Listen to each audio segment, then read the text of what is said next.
Good evening. I'd like to call the March 1st, 2021 Davie County Commissioners meeting to order. At this time, since we are meeting in person, we will not need to do a roll call. We all.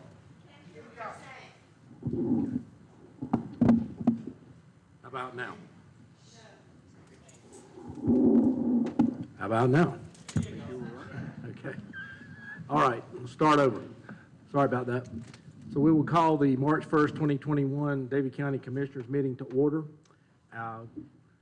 Item on the agenda is the roll call, but we are meeting in person, as you can see, so we can dispense with that. So the next item is the invocation. I'll ask Commissioner Jones to lead us in the invocation. Thank you, Mr. Chairman. Let's pray. Father, you are a good God. You're a God of mercy and grace and compassion, Lord, and tonight we come here with thanks. We have thanks in our heart for placing us in this great county, in this great state, and in this wonderful free nation. We thank you for men and women that serve on battlefields tonight that we might be free. We thank you for men and women that serve in our law enforcement, our EMS, our fire departments, that our homes and our streets might be safe. And so, Lord, tonight, give us wisdom, give us discernment to carry on the business of this great county. We thank you for being blessed by those that are before us that have in their hearts the desire to come out and to speak out and to be heard about things that are going on in the community. And so, Lord, again, we come here to give you thanks. We come here seeking wisdom. And, Father, we come here and ask for blessings in the days ahead for this great community. We pray this prayer in Christ's name. Amen. Okay, if we could all stand and say the Pledge of Allegiance.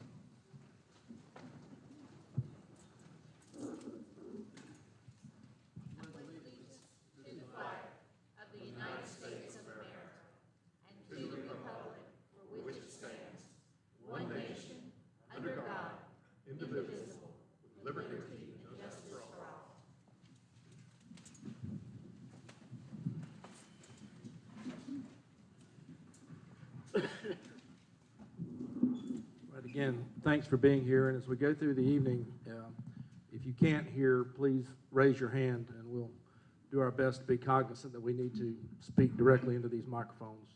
So thank you. So next we go to the Ethics and Conflicts Disclosure. I'll call on Mr. Vogler. Thank you, Mr. Chairman. Pursuant to North Carolina General Statute 168-86 and the Davie County Board of Commissioners Code of Ethics adopted December the 2nd, 2019, I'd ask each of you before you adopt the agenda if there's any actual, potential, or perceived conflicts of interest with respect to any matter on the proposed agenda, which will come before the board for a vote this evening. If so, please speak up and let the board know at this time. Mr. Chairman, seeing no one speak up, I conclude there's no actual, potential, or perceived conflicts of interest by any board member. All right, thank you. Next item on the agenda is to adopt the agenda. Would someone make that motion? So moved, Mr. Chairman. Have a motion. Do I have a second? Second. Second. All in favor, raise your hand. That is approved. Next, we move to the public comment period, and tonight we've got several folks signed up, as I understand, and but we also got someone that has asked to be represented at public comment, and Mr. Vogler will be reading their statement. But I will ask Mr. Vogler to share with us the rules of engagement for public comment. Thank you, Mr. Chairman. With regards to public comment, each speaker is allowed a total of 3 minutes to speak and shall immediately stop when his or her 3 minutes are up. I will be holding up sheets with 2 minutes remaining, 1 minute remaining, 30 seconds remaining, and then stop. The board has designated me as the timekeeper, so I will be asking each one to stop when your 3 minutes are up. You'll address the board as a whole. You're not asked to have any verbal exchanges back from the board.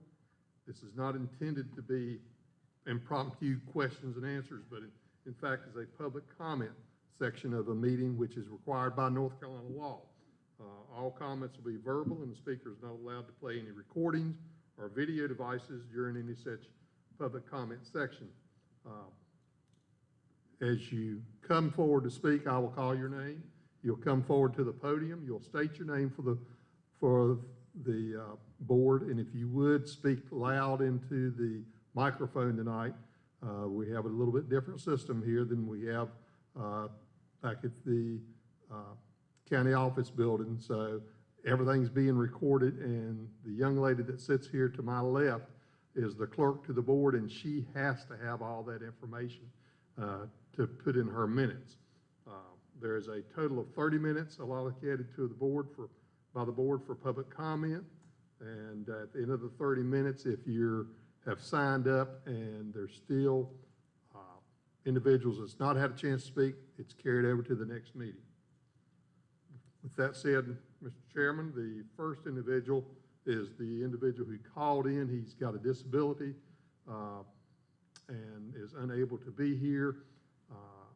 It's Mr. Keith Hodson, and I quote, "Am looking for an advocate for the mental disabled to be a part of the community, participate in government, and see that our rights are protected.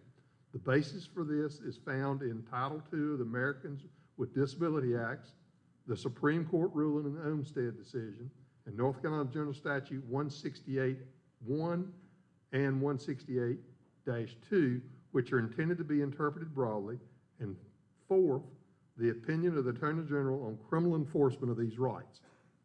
That's what he had indicated he wanted to have read. With that said, the first individual who has signed up that's in person is Kyle Swicegood, and he's to speak on the moratorium.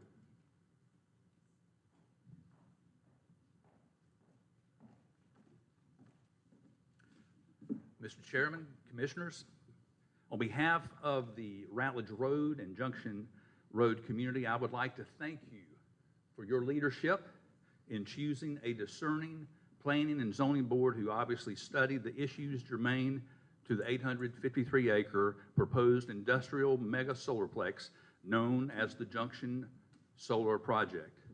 Chairman Allen effectively and fairly conducted a very long meeting. Focusing on the future growth map as outlined in the adopted December 2nd, 2019 comprehensive plan, our community was reassured as to the intent of the 20-year vision for our community. I want to applaud you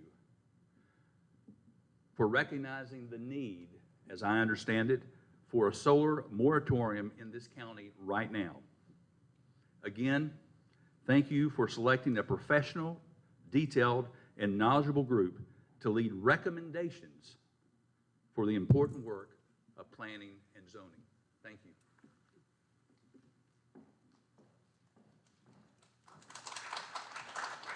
The next individual who has signed up is Bobby, it's Greasby. I may have butchered your name. It's all right, you do it first time. It's a Grigsby.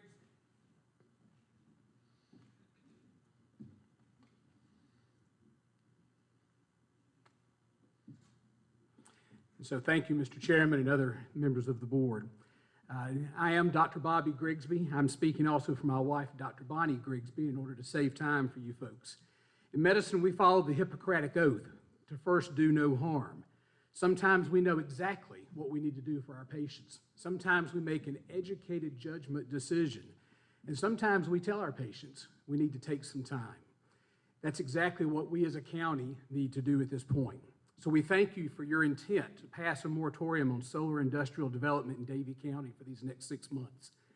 We fully support this motion and give the county time to develop plans relative to scale, location, buffering, decommissioning, and others. We as a county are relatively inexperienced in solar. Of the 8 approved solar projects that we have, 2 are completed in the last 4 months. 3 haven't even begun and haven't been given a start date. So it's time that we pause and be sure that we as a county get this right. We have been trusting the industry to tell us what we need to know. As a physician, this is like me having a pharmaceutical representative tell me what their company's drug is designed to do and how it should work, and that it's the best thing since sliced bread. They give us the parts of the studies they want us to see. It's up to me to look through that study and be sure I know what it really means. That's why this moratorium is so important. So thank you again for your willingness to step up and take this action. You have our support and our thanks. Thank you. The next individual that we have who signed up is Don Rhodes, and he has CMO course or chores.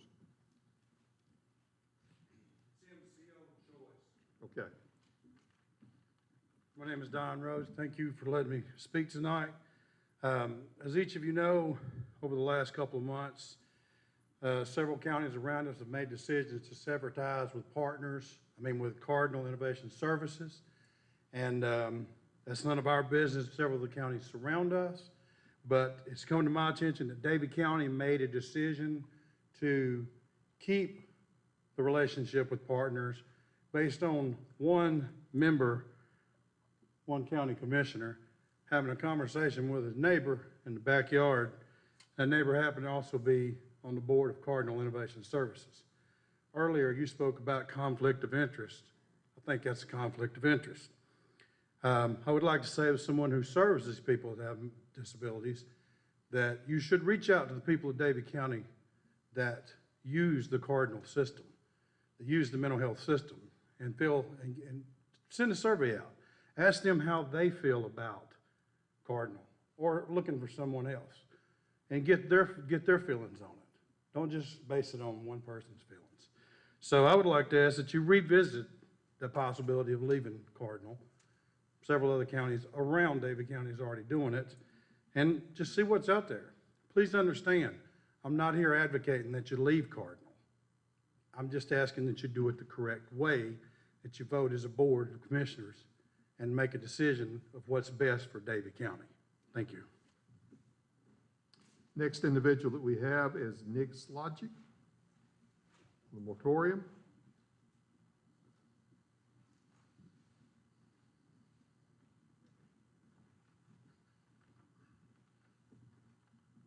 Good evening. Good evening. As a former project manager in my work experience, I've looked over the most recent efforts to install a solar panel facility on Rattledge Road, which happens to be upstream of my farm. I saw at least the information exposed to me to be incomplete and failed to connect with the various elements of the law, to which one of them would be the Soil and Water Conservation District. So I think the moratorium is necessary for the county to establish standards for the county. Additionally, the Rattledge Road area is an area that is designated for residential agricultural. And I believe that installing an industrial solar plant there would be inviting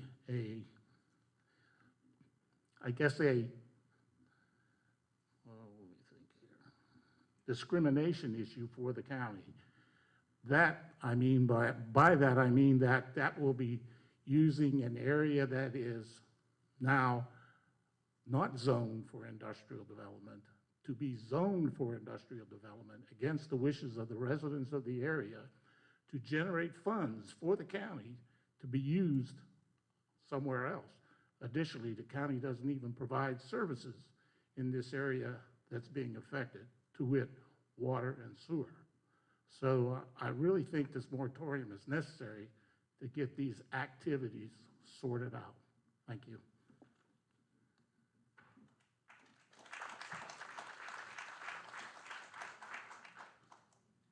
And Mr. Chairman, because of our last meeting, we had two individuals whose name had been stricken out, and they said something a couple of days later about why their names weren't called. I've got two that's been stricken out that I can read. One is Jim Webb. I do not know if he intentionally struck his name out or someone else struck it out, but Mr. Webb, if you want to speak, you can come forward. You don't have to if you've already stricken your name out. And then the next one was Verna Webb, also his name's been stricken. Okay. Next one we have sign up is Charity Green on the moratorium.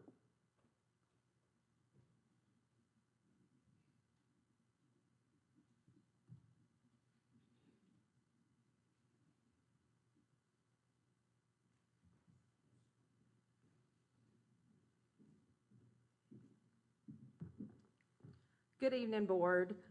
Charity Green, 835 Junction Road. Very close parcels to the solar project. I'm speaking on the behalf of my family and adjoining property owners who would have been affected in a major way by the mega industrial junction solar project. We endorse and appreciate the decision made by the Planning Board Tuesday night. I believe for our county as a whole that it is wise for there to be a moratorium put in place. Most tried and true Davie County residents are here for its rural agriculture setting and would like to see it stay that way. Thank you.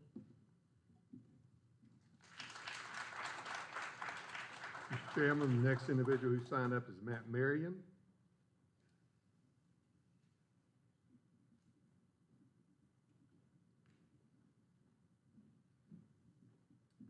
Good evening, Commissioners. My name is Matt Marion. I've been a lifelong resident of Davie County and a nearby property owner of a proposed solar project that will soon be considered.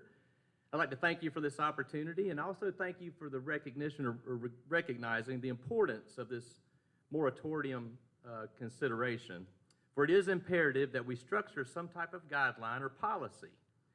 As stated by some of the previous speakers, there are several concerns that we as residents and community people have.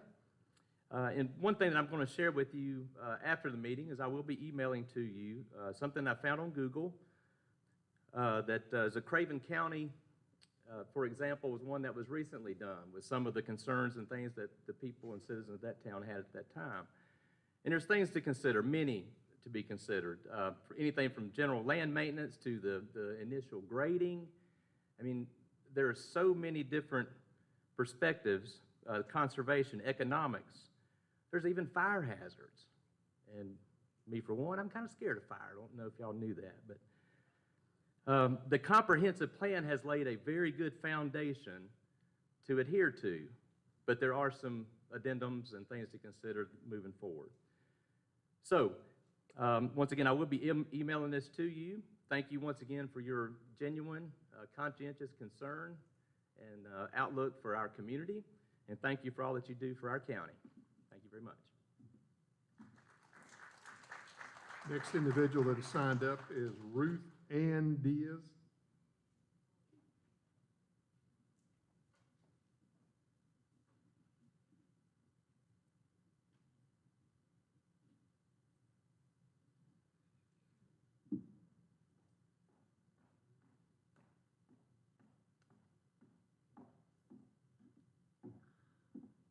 Good evening.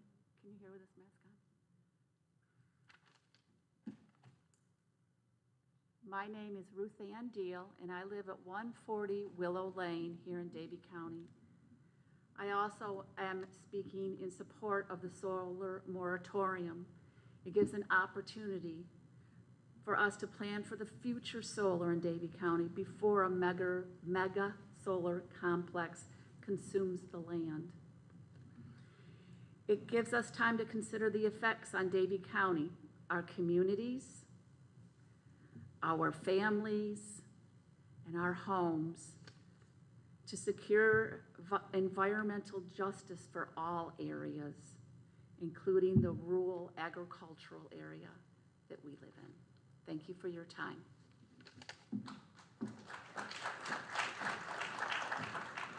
The last one to sign up is Philip Diaz.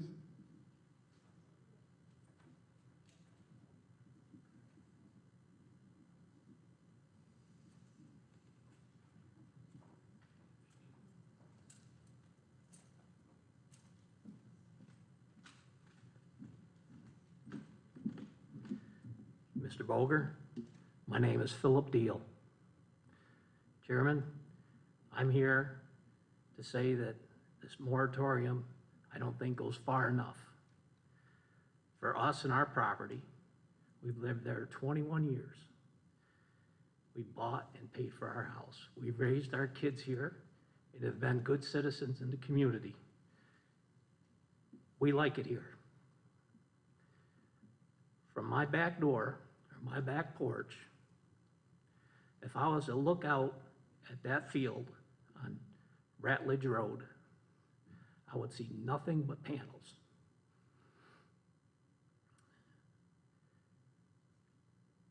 For me not to see those panels, there would have to be an estimated 30 to 50-foot fence to block that view. I don't think it's feasible. I don't think the project is feasible. The solar cannot be producing energy now. You've seen how much rain and clouds that we've had for months. I'm also concerned about the well-being of the company supporting the project. They've got to pay the landowner. They've got to get the electricity to pay the landowner. I've looked at them. Online, they're not publicly traded. Also, down Junction Road, if you're going into Coolamy, if those panels are on the hill, there is no way you're not going to be able to see those things. That's not what we want for our county. And if you're coming from Coolamy, on top of the hill, going down Junction Road, there is no way you're not going to be able to see them. No way. We like it here. We love it here. This is our community. Proud to be in it. And we just don't want these projects in Davie County. We're better than that. I say no more. Not a 6 month, not a year, but no more. It's not feasible. Let's move on, live in our community, live happily ever after. Thank you.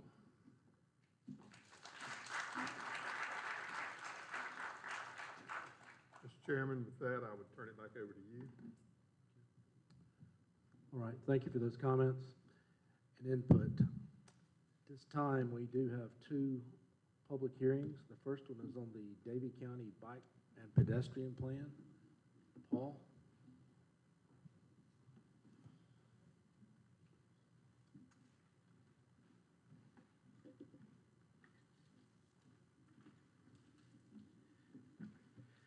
Good evening, Mr. Chairman, Commissioners, County Attorney, County Manager. I want to thank you for the opportunity to present Davie County's first bicycle, pedestrian, and greenways master plan. In your packet tonight, you'll find the full master plan. Additionally, there's notice of public hearing has been duly noted in the Davie County Enterprise on the February 17th and the 24th of this month, or this past month. And in addition, copies of the plan were made available at Davie County Community Park. 1 year in the making, this master plan is made possible through a matching grant through North Carolina Department of Transportation's Integrated Mobility Division. The grant's purpose is to complete an adopted bicycle and pedestrian plan, which will guide county leadership as well as Davie County Recreation and Parks into future planning, investment, and development of a safe and well-connected network of bicycle and pedestrian facilities. The project team presenting with me tonight is from the John R. McAdams Company, project manager Nick Lowe, as well as Ms. Iona Thomas, Greenway planner. 6 total project leadership team members from McAdams were a part of this project. I want to take this time to thank McAdams for their dedication and their time over the last 5 years in this county. As a result, we have a new community park. We have before you tonight the master plan as well as a public-private park partnership with the park at Lake Louise. Before the presentation, I'd be remiss if I didn't thank a number of groups and individuals before the presentation. First, I want to thank the 22-member steering committee, resident steering committee, that was instrumental in their feedback. They established directional vision and goals for the plan. dialing in potential as well as proposed bike routes, greenway loops in the plan, as well as providing an approval for the executive summary of the plan. Thank you to the Davie County Recreation Parks Advisory Board, some of which may be here tonight, and their support and approval for recommendation at our February 8th meeting. I want to thank you as commissioners for your individual meetings, for your support, your time, feedback as far as actionable items, quality of life, land acquisition, and connectivity. They were a big part of what we took seriously in creating this plan.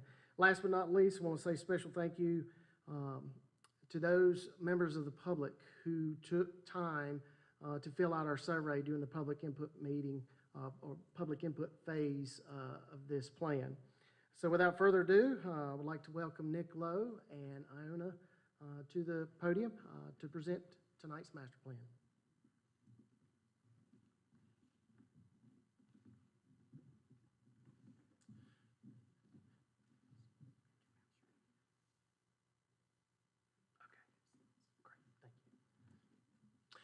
It's my pleasure to present this master plan to all this evening. Looking at this picture up here, you can see our steering committee, which was instrumental in helping guide this planning effort, but also the lady beside me, Iona, was one who took the picture. She doesn't like being in a lot of pictures.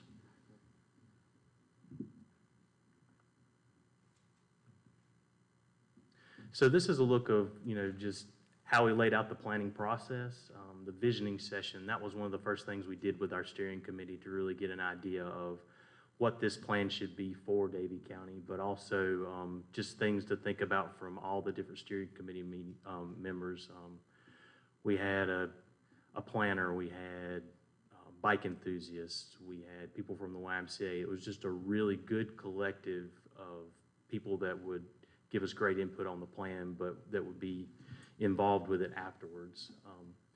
Then we also did our assessment. So we rode the county and we looked at roads, looked at sidewalks, looked at greenways, looked at places to connect to. So we really got our feet on the ground and looked around to make sure what we would, put in the final master plan is something that is doable, but also to know what is around Davie County and what really needs to be connected with this plan. But past that, we did our recommendations after our assessment. We'll go over a little bit what the assessment was. And yes, part of that assessment was a public survey done through SurveyMonkey.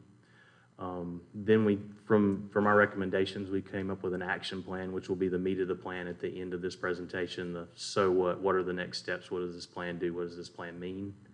And then, of course, Paul, the last part of this vision would be to adopt this master plan and get to work.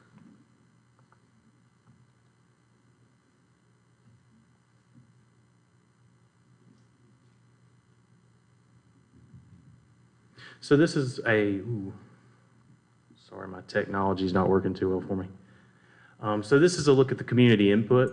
So you can see that we've been at this for a year, making sure we hear everyone and get every piece of input that we need to put out a good plan for Davie County. So it started with our steering committee kickoff meeting, then moved to the community input survey, then we met again with the steering committee, and then at these points where we're meeting with the steering committee, we're actually making maps and putting out different connections and suggesting different means of walking and biking. So they're with us the whole way. You can see we've met with them three times at 3 different points in the plan. But then also we've come to the board and got your input as well, which was much appreciated to help guide the plan. And then, of course, we had our final steering committee meeting just to make sure everything was correct and that we'd heard everything and gotten everything into the plan. But past that, one thing that really guided us through the plan is using planning to foster a sense of place and community. So we really wanted this plan to say Davie County, but when we go through some of these maps and things, you'll really see what we're trying to connect. There's no use providing places for people to walk and bike if it's not a place they want to go or not something that says Davie County. So this is a look at our first inventory, so that boots on the ground, but as well we use GIS, which thanks to the GIS department at Davie County, giving us all this great information to look at. If you can see up there, we looked at recreation areas, areas of education, community destinations, and that was one thing the steering committee really helped us with. What are the places people want to go to? Then as well, there's a deep history, there's some deep historical interest with some locations in Davie, as well as river access. The Yadkin River in the South Yadkin, that's just one of the assets that really sets Davie County apart from other counties, the access to water. So we thought it was important to get people to water. And within that, we also looked at existing sidewalks. You'll see some closer up maps of municipalities showing that, as well as existing greenways and then existing parks. So these are some of the things when we looked at through the survey that people really wanted to be connected to. And I'm gonna hand this part of the presentation over to Iona. She'll talk about some of the modes that we use to connect.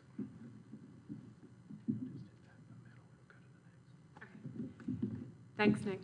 Well, it's very nice to be here. We are very proud of our work with Davie County. Wanted to go through some of the different types of facilities that we're talking about, so you understand kind of the building blocks of what a potential network can be. So there are shared lanes, paved shoulders, bike lanes, and buffered bike lanes. These are all facilities that are within the pavement on an existing road. So these are facilities that are probably more attractive to more advanced cyclists, more confident cyclists, but they also may be appropriate on some of our longer stretches of rural roads. And as you're thinking about the network, there'll be different types of facilities that get put together to make the overall network. It won't be one single type of network. So Nick, I don't know what you told me to do. Okay. So shared use paths are side paths. So one of the most important things that has happened in North Carolina with walking and biking in the last year is the new rollout of the NCDOT Complete Streets policy.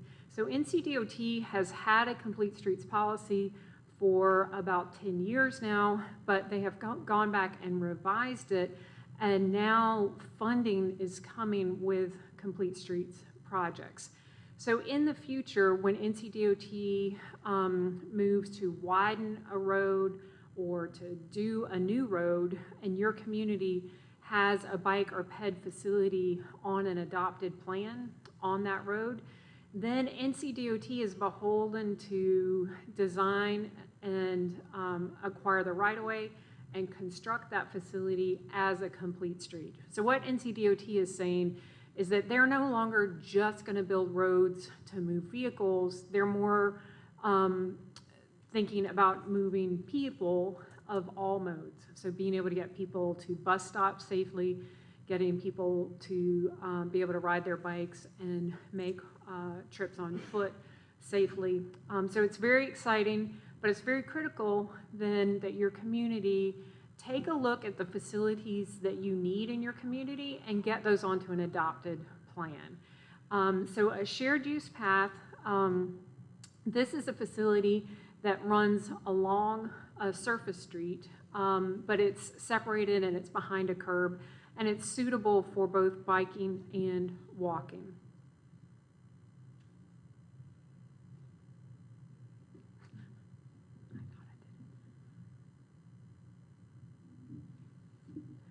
Greenway trails. So you all have a wonderful small greenway network in the park, which people love. And we heard in the stakeholder outreach that people want more and more greenway trails.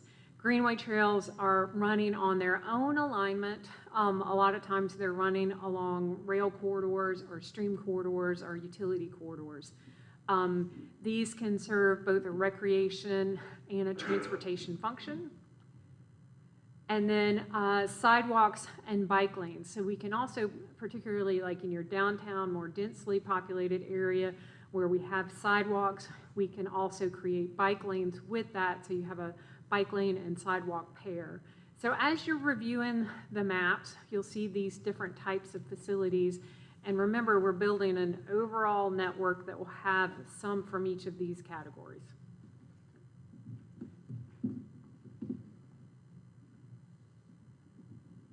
And the importance of why we were showing pricing and some different things on there is the fact that it's, it's paramount that we start to pair these projects with NCDOT projects to piggyback and help pay for these things. We realize that there's a cost and that it takes time, and you'll see in the action plan, you know, this doesn't take 2 years. It's over 10-year period is what the plan looks at, but I mean, it goes on into 30 years when you start looking at the network that Wake County has put in. So we realize it takes time, but we'd also want to show that there is a value and a cost, but there are partners. And the one reason to have this plan adopted is grant funding as well. Can I ask you a quick question? Sure. When you talk about road projects, is NCDOT going to assimilate into the cost of that project these, the bike paths, the walking paths that you're talking? So that would become a part of the total, Right. project. That's why it was such a big move, a big shift. So traditionally, NCDOT has said, yes, community X, Y, or Z will build a sidewalk in this road widening, but you have to pay for it and you have to maintain it. And they revised that policy, and now they're saying NCDOT is going to build the complete street. So we are going to build the sidewalk, the bike lane, and then we will also maintain it. So the betterment, if you guys have heard the term betterment, that policy has gone away now. And so if Davie County has an adopted plan that says we want a shared use path to, you know, connect up to Bermuda Run, then, and they go to widen that road, then that becomes part of the project. Wow. It's very exciting, and it makes adopting this plan an important thing, because now what will happen is we'll work with NCDOT to get this updated into the CTP, the Comprehensive Transportation Plan. And so when we go to prioritize projects and all that good stuff, it'll be in there. And so whenever they're widening a road, they'll look at this plan and they'll say, this is what this community wants. And that's one thing looking at this county level is we've actually looked at water connections outside the county and looked at some of the other planning efforts around that are in a regional effort. So I'll talk a little bit later about kind of the priority projects, but our priority projects are matching with some of these larger planning efforts that have looked at Davie County as well, just to create that synergy across plans.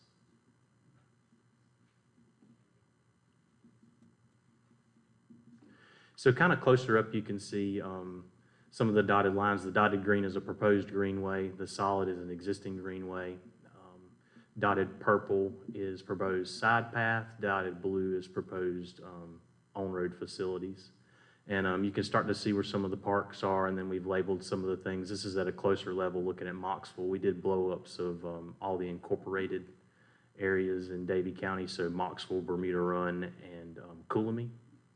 So you can start to see where we're starting to connect some things, kind of bridging off of that, of the existing greenway, but past that is, you know, we really heard that people want those loops. So trying to create those greenway loops, like around Moxville.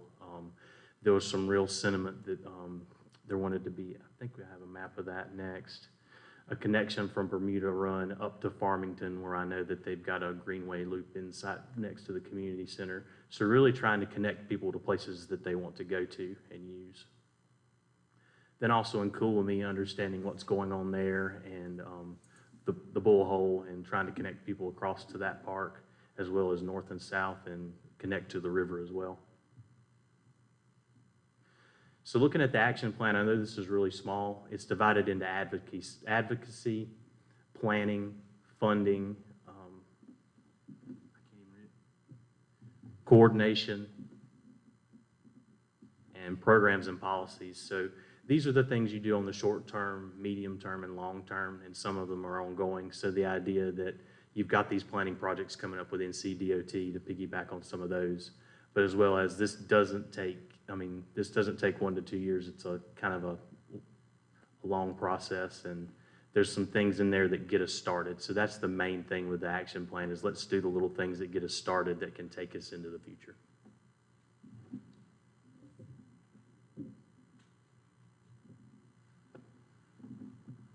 Were there any questions or comments for the team?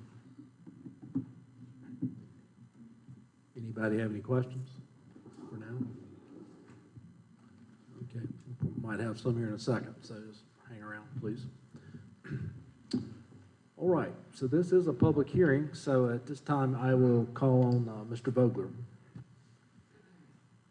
The chair has announced that this is the date and hour of the public hearing pursuant to Chapter 153A of the North Carolina General Statutes and Chapter 155 of the Davie County Code of Ordinance. This board is conducting a public hearing on the adoption of a proposed Davie County bicycle, pedestrian, and greenway master plan. Due notice of this public hearing was advertised and run in a local newspaper with general circulation in the county as required by law, as noted in the notice of public hearing included in your agenda packet.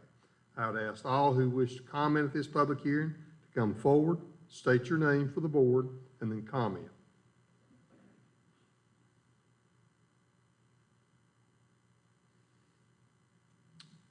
Mr. Chairman, seeing no one come forward, I would now turn this public hearing back over to you as board chair, so you may close the public comment section of this public hearing, provide the board the opportunity to discuss among yourselves what, if any, action you wish to take with regards to this matter at this time. Okay. Thank you.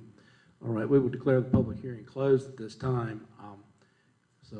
Turn it over to the board. I just would say all the efforts that McAdams has helped us with here in Davie County to date has been exemplary, and we really appreciate all their efforts, both at the park and also out at Lake Louise. I think from this plan, this is a starting point, so we need to think about getting our name in the hat, so to speak, and this is the beginning of that, as I understand it.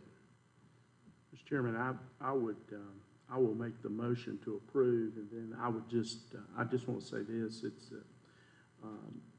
I've been honored to serve as a liaison on the Parks and Rec Committee, but I tell you, there's some great things in regards to quality of life going on in our wonderful county. Now, y'all can tell by looking at me, I don't bike and I probably don't walk enough. But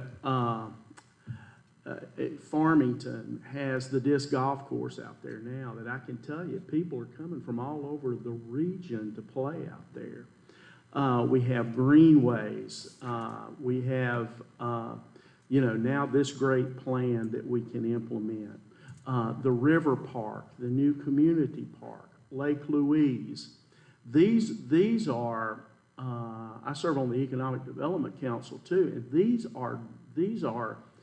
this is drawing people to Davie County. And so this is just another piece of that. We do a great job with all of the old historical things that I grew up with, baseball, Little League football, soccer, lacrosse now is one of the new sports. But this is just another way to bring people to our great county. And a lot of times what they do is they come, they enjoy the greenways, they enjoy the parks, and then they go back home to their county. And so we don't have to build schools, we don't have to hire law enforcement, and so that's a great way to draw people to the county to be a part of the community. I just applaud you guys for the work you've done. Thank you, Mr. Chairman. I do make the motion to approve. Someone like to second that? I'll second the motion and ditto Mark, the work that we've done here, Parks and Rec, Paul, and the quality of life piece for our county is great. And so good things to come. Thank you very much. I have a motion and a second. Any further discussion or comments? Seeing none, I'll call for the vote. All in favor of the bike pedestrian plan as presented, please raise your hand. That is approved 5-0. Thank you very much. Right, so we now have a second public hearing, and this is on the solar farm moratorium. So I will ask Ms. Flight to come up and share with us what we're discussing here.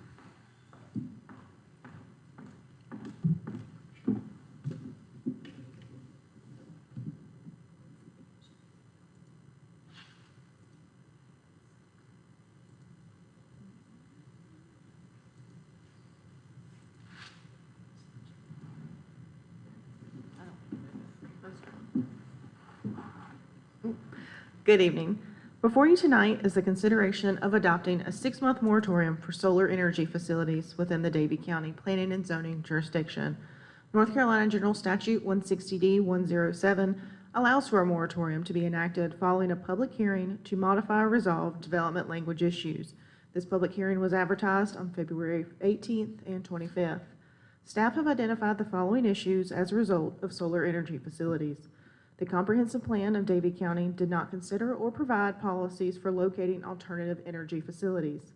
The county has received complaints from property owners and residents due to an increased size and scale of projects, the unsightliness of facilities, dust and erosion, safety concerns of the facilities, farmland preservation, the demand and benefit for solar energy in Davie County, and decommissioning of these facilities when no longer operational.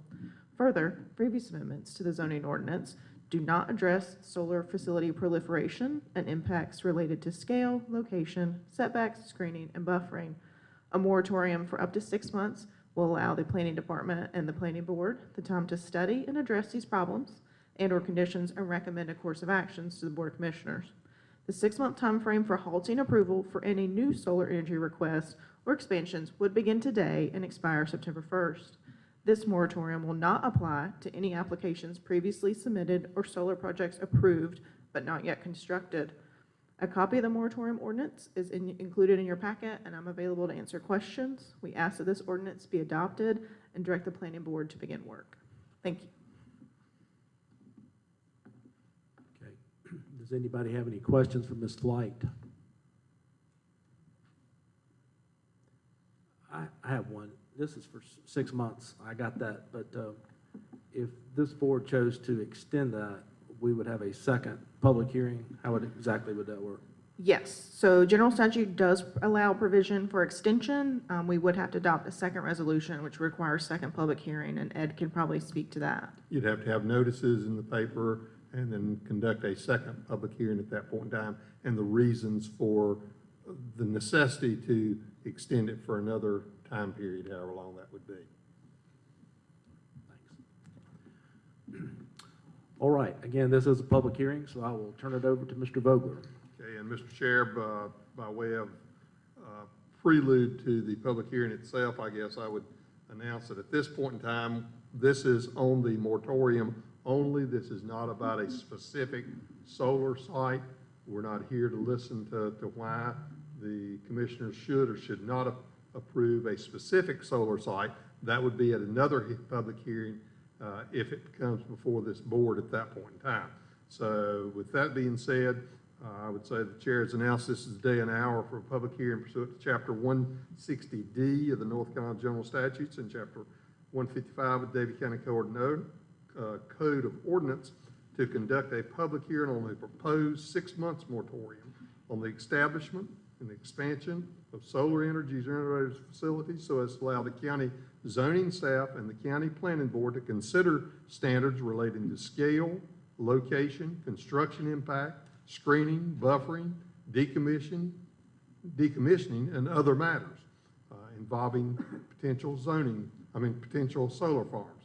Due notice of this public hearing has been advertised, ran in a local paper with general circulation in the county as required by law and noted in your notice of public hearing included in your agenda packet.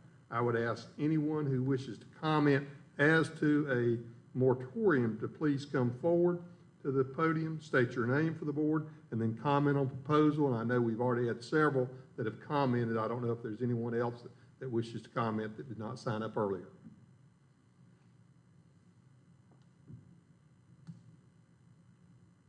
Mr. Chair, seeing no one come forward to comment, I would now turn the public hearing back over to you as board chair, closed so that you may close the public comment section of this public hearing, provide the board the opportunity to discuss among yourselves what, if any, action you wish to take with regards to this matter.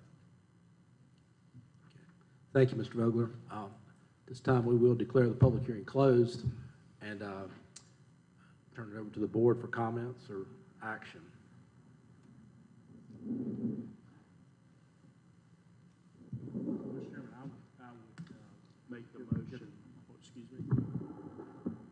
Mr. Chairman, I would make the motion to approve the 6-month moratorium. Second. Okay, I have have a motion by Commissioner Jones, a second by Commissioner Poindexter. Discussion.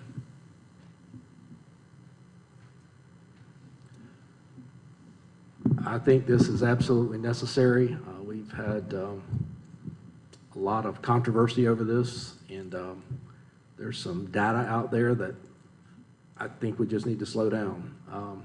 Clearly, it's one of the most compelling issues is Duke Power right now.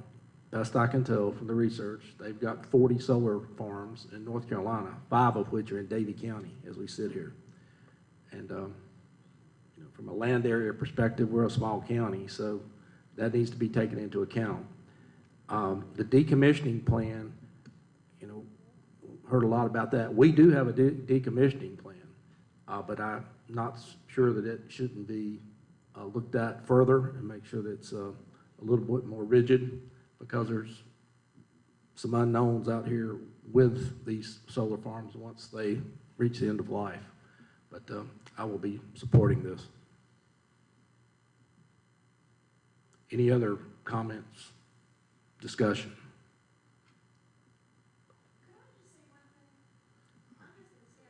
Well, Ma'am, the public comment section has been closed. You had an opportunity to come up a few minutes ago. Okay. Any other comments?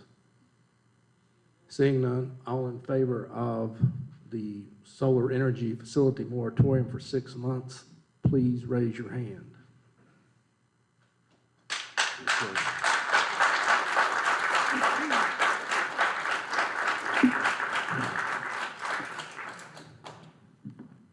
All right, next. Mr. Chair, and ma'am, I'm sorry for cutting you off, but there will be another time later on once the plan has been brought back to commissioners in which you can talk at that time. Okay, thank you. All right, so we have several presentations. The first one is a retirement for Captain Chris Shusky and Sheriff Hartman.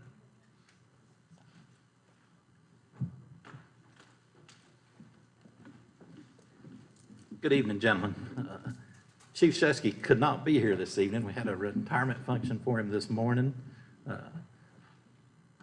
Manager Bone attended along with some other staff members. But I just wanted to say publicly that I appreciate his service. He's retiring with 30 years of service. He is actually the person that recruited me to the sheriff's office, so I would not be where I'm at without Chris's recruiting me and working with me over the years. I'm going to miss him tremendously. He's been a great chief deputy. I have some other capable people moving up, and with his retirement, that completes my entire command staff has retired in less than 2 years. So there are a lot of changes at the sheriff's office coming over the next few months, promotions and movement. But I appreciate you gentlemen always letting me present a weapon and a badge to folks when they retire. And hopefully I won't be back very soon to do this again. Thank you. Thank you, Sheriff. Right, the next presentation we have is from the Piedmont Triad Regional Council of Housing. And Mr. Bone, or, okay. Mr. Chairman, okay, go ahead. Hi, I'm Rebecca Ashby. I'm with Piedmont Triad Regional Council, and I came out tonight to give you guys some information about the housing programs that we offer. We have a short presentation, sorry.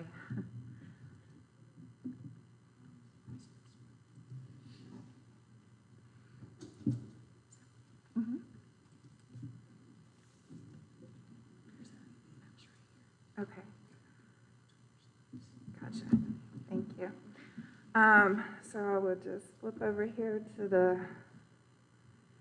already done it wrong. There we go. So these are the 3 major programs that we offer in Davie County. We have our Housing Rehabilitation Program. We receive funds from the state of North Carolina through the North Carolina Housing Finance Agency. And they have awarded us a grant that we are able to come out and do about $30,000 worth of home repair to homeowners that live in Davie County. That's not a small sum of money. I mean, if somebody was going to come do that at my house, I'd be happy to have that. You do have to be income eligible. They are forgivable loans, but it's a really great program, and it's designed to help keep people in their homes, which is really good. We also have, actually, let me flip ahead here. So to qualify for the housing rehabilitation program, you do have to be a homeowner or have lifetime rights to the property. You must be income eligible, and there are a few other funding requirements. You do have to be elderly, disabled, or a veteran, or have children in the household under 6 with a lead hazard present in the home.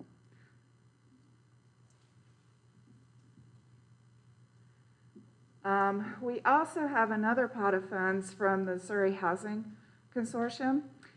The consortium covers 4 counties, Surrey, Stokes, Yadkin, and Davie counties. And with that program, it's kind of modeled the same way as the Essential Single Family Rehab Program, but we can do up to $45,000 worth of work on a home. That does have to be approved by the board, and that can be in any of those 4 counties. And then I've got the other requirements set up there, but you know, you do have to kind of follow the same guidelines as the other funding we have.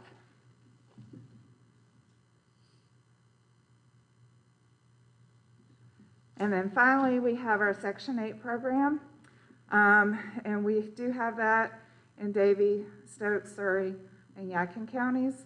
And we can provide rental assistance to folks who are income eligible for that program. Do you guys have any questions? Any questions from Ms. Ashby?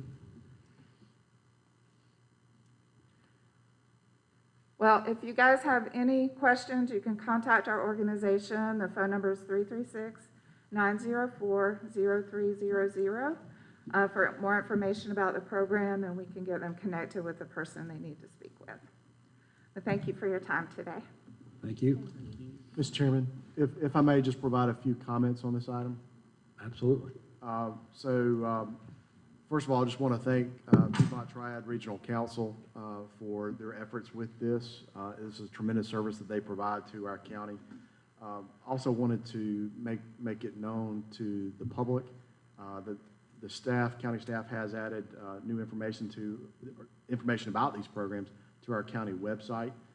The goal is to provide this page as an information source that folks can refer to and be a good information source moving forward. There are other counties that have been able to take advantage of this program. We have as well, but we want to make sure that we take more opportunity to take advantage of these programs and get this information out in the public. So certainly encourage anyone to view our website and take a look at this information.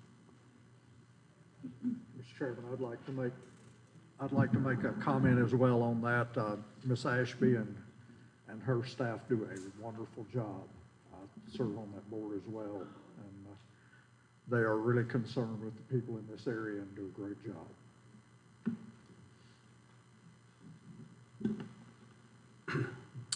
All right. All right, our next presentation is from Cardinal Innovations, and I understand we have a presenter that is remote. Is that how we're going to do that? Yes, stand by, Mr. Chairman.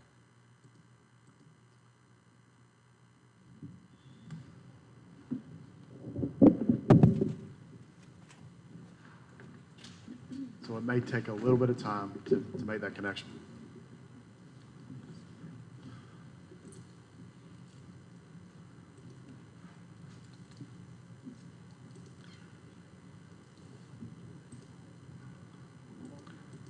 Thank you for your patience.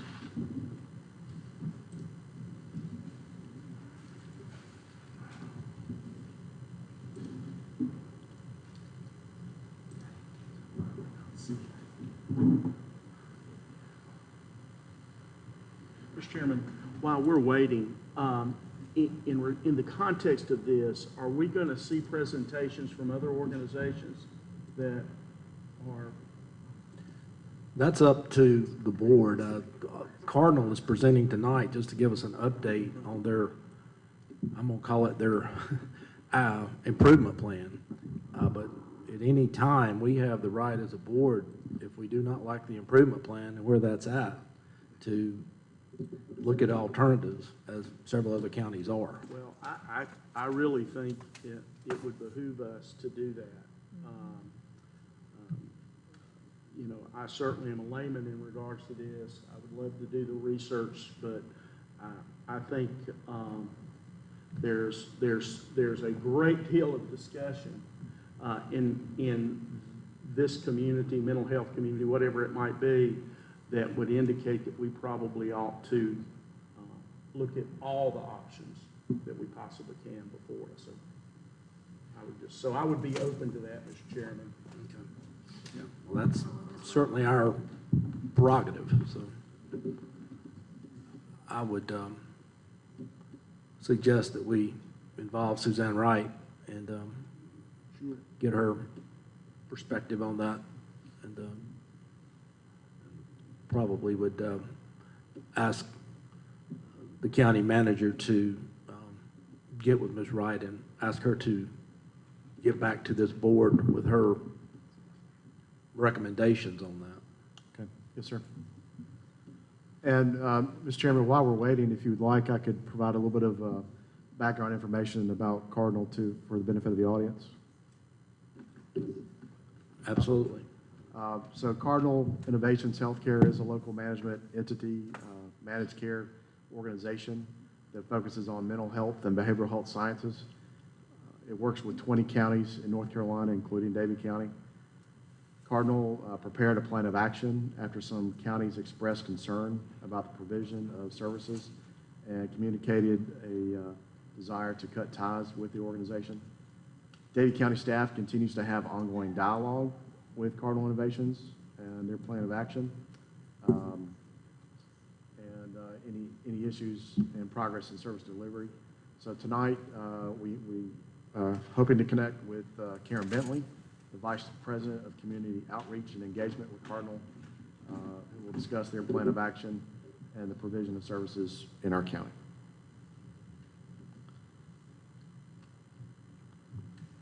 Good evening. Are we ready to go? Stand by, please. Pardon me? Stand by, please. Okay. While we're waiting, am I correct in, I think, an article that we were given today that counties around us, several counties around us have moved away from Cardinal? So they, Mr. Chairman, I'll be glad to answer that. So there are a number of counties that have started that process. It is about a 6-month process to consider that. The state does have to approve that, but there are about 5 or 6 counties that are in that process. Well, I just want to make sure that the citizens of Davie County are getting the best product they possibly can in the community of the products that are offered. And so Mr. Chairman, I just encourage us, we can go through Suzanne, we can talk to Suzanne, but we need to look into the marketplace, I think. I believe Yadkin County has already completed that process, maybe, if you think, do you know that, Mr. Bone? I don't. Possibly Iredell? There are a number of counties that have started that process. Again, there's none that have been approved yet. I know Forsyth is one of those counties, Union, Mecklenburg, I believe Yadkin, but I don't have that list before me. I think it's Yadkin, Iredell, Forsyth is voting this week, and maybe Davidson is considering it.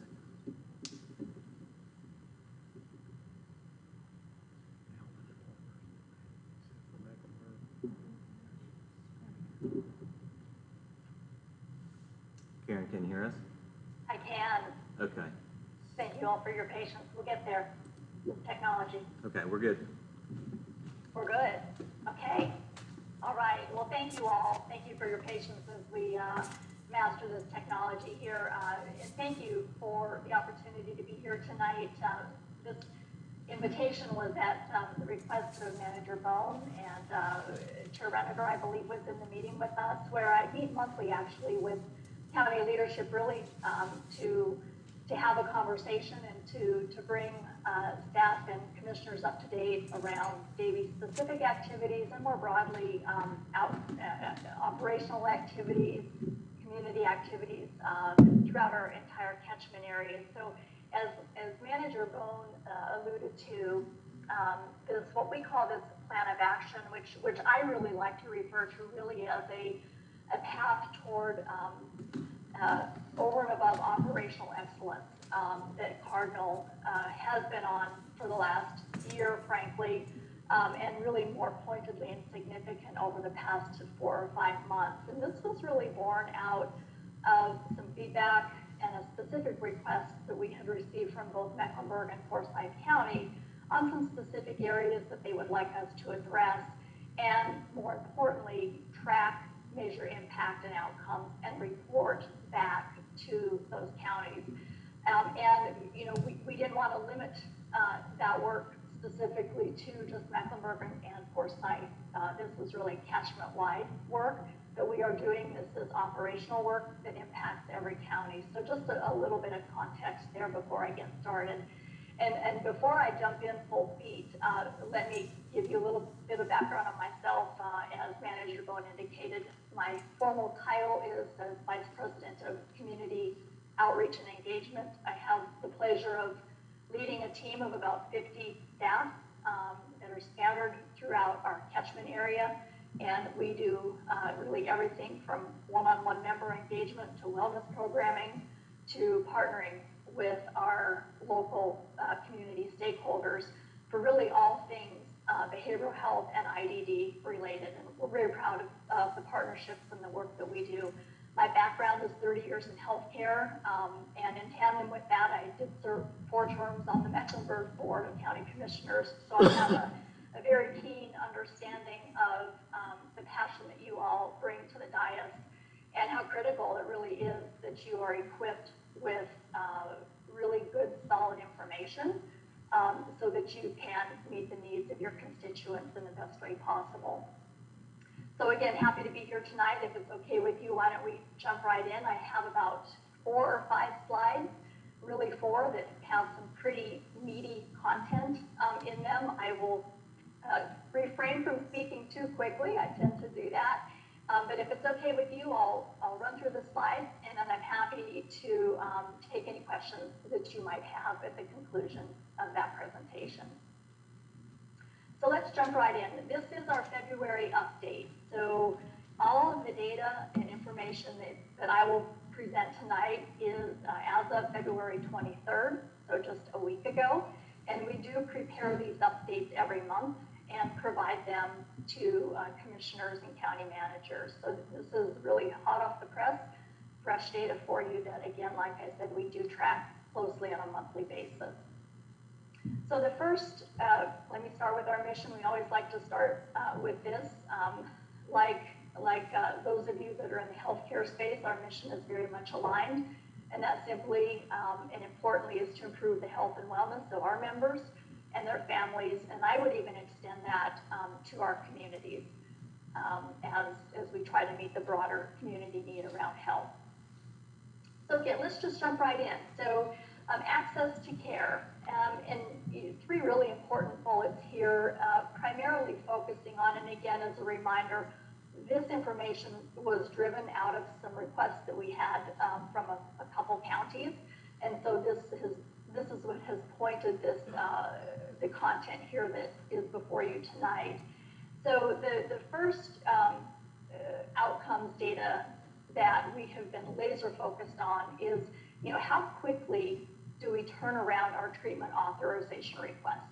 So we call them TARs internally here at Cardinal, but essentially it's how quickly can we turn around when a provider sends us a treatment authorization request, how quickly can our department turn that around for approval, denial, or further action, because without that, we can't assign a service. So what we had committed to is that by December 31st, we would commit to processing half of all of our TARs within 72 hours. And if you'll focus your eyes towards the bottom of that slide here, this is just a graphical representation of our goal in the light blue and our actual, again, as of mid-February. And what we've done here is, in addition to looking at the entire bucket of authorizations for all services, we have broken out two very important member universes, if you will, here.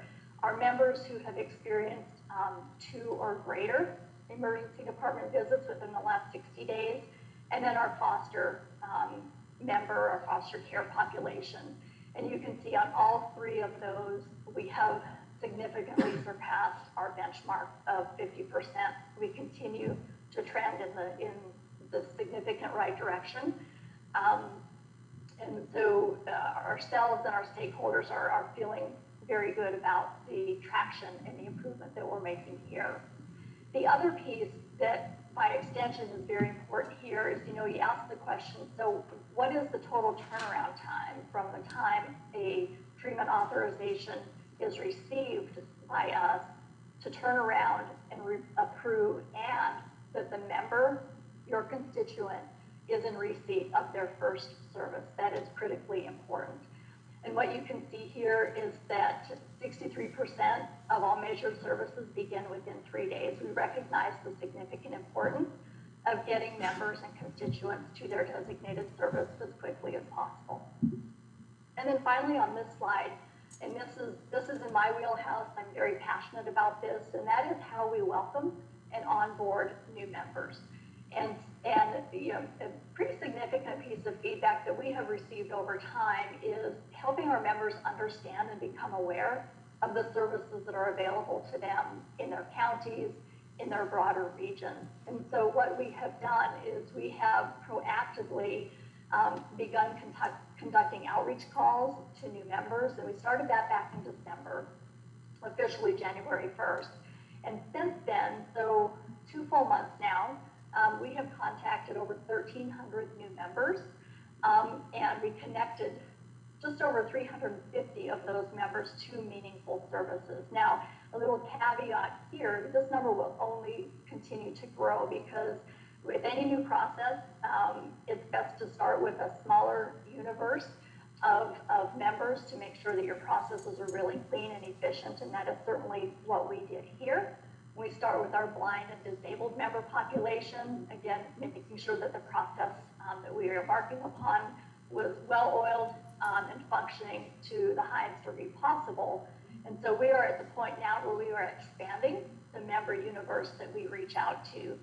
This has been very well received. And again, really the bottom line here is how effectively are we able to connect our new members to meaningful services. So this has been a significant win for our members as they become much more aware of the services that they have available, and even more importantly, getting them connected to those services. And then a network is a natural segue around access of care, because we can turn our treatment authorizations around quickly, but if we don't have a network to be able to accommodate the requests that come in, it can present, obviously, a significant challenge. So our network team, we have a new vice president of network who's come to us to really assertively, aggressively build our network across the catchment. And not only to build it out, but to also look at contracting, how we do that, how we hold our providers accountable. So our goal is that we are hopeful that through all of this work that you and your communities will really start to feel the impact of our network build and the availability of services and providers that your constituents experience. So I think I've pretty much said everything on that page that would be of interest to you. We've really broken this down into 3 key areas of services, if you will, and of providers: our therapeutic foster care, our peer support, as well as our hospital partners. A lot of really great work ongoing here with new contracts, new initiatives to, again, increase access, timely access to your constituents and to our members. What I will caveat this with, not caveat, but what I will offer is I do have a specific list of all the providers in Davie County, broken down by service. So if that is something that would be helpful and of interest for you to see, I am more than happy to send that to Manager Bowen for his distribution. And caring for children and families, I see that Director Wright is on the phone, and she could probably speak to this even more articulately than I can. And this is a program that we are just really tickled about, and this, what we call internally our co-location or our site liaison program, where we are actually working one-on-one with each of our DSS partners throughout our entire 20 counties and aligning staff with DSS, really ultimately with the goal of getting upstream around the needs of these kiddos before ultimately the ideal scenario is before they come into custody. I do realize that that we had a meeting with staff last week in Davie County. We were with Jacqueline and Katie, and our leadership came in and really to start talking through them, what the site liaison or co-location looks like for Davie County. And the key here is that we are building this in a way that is unique and meets the needs of each county. As you can imagine, the needs of a county like Mecklenburg, simply because of the volume, not the needs, that's not the right word to use, but the arrangement, if you will, may look different in a large urban county versus a smaller, less urban county based on volume. And staffing, you know, the staffing that exists on site. Point is we are flexible, we are adaptable, because what is most important to us is that we are partnering effectively and setting up a partnership that works best for our DSS departments and directors. So I am eager to hear the feedback, Suzanne, from you and your team as we get the site liaison onboarded and situated with you and your staff. And you can see here the progress we're making. Our goal is to, I believe, by the end of March, early April, to have all 20 counties in this co-location arrangement. So we feel really, really good about this. We heard this very loud and clear, that this could really be a difference maker for our local communities and certainly for our DSS offices.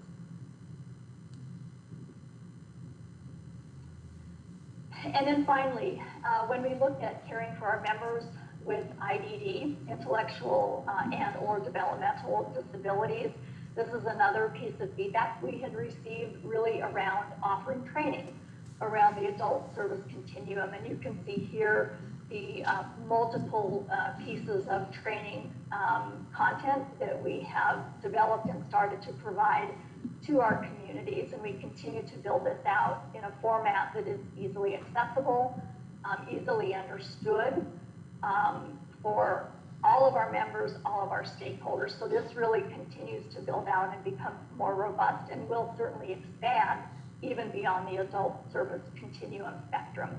You can see the data on the bottom of the slide here. We've held 4 trainings since January, a little shy of 50 attendees, and we've reached half our counties.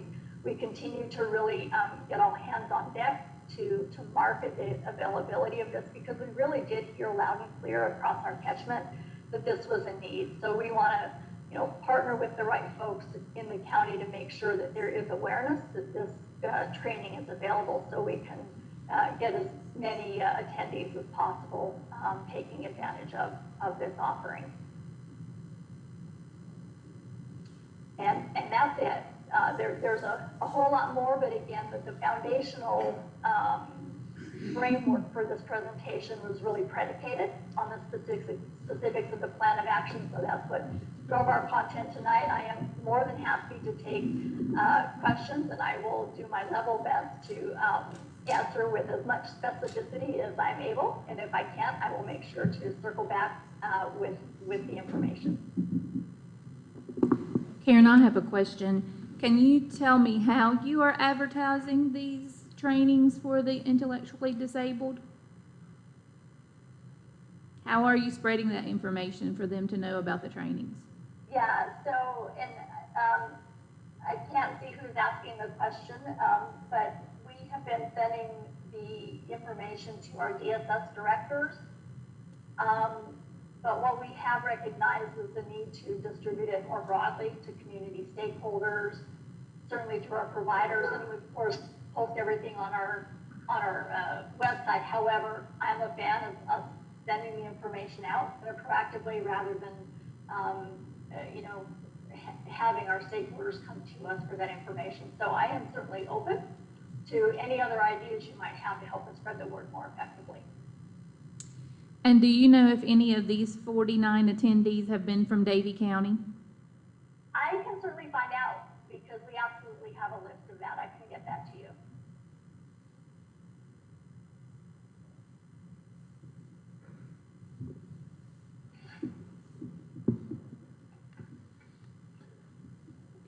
Anybody have any other questions? Mr. Chairman, if no commissioners have a question, may I make a comment? Sure. So Karen, one suggestion for future reports, if you go back to the percentages about the ED visits in 60 days, foster authorizations, and all authorizations, you use as your baseline as your goal of 50%, and then the actual numbers. I think it would be beneficial in future reports to show any progress made on that, and then also prior percentages.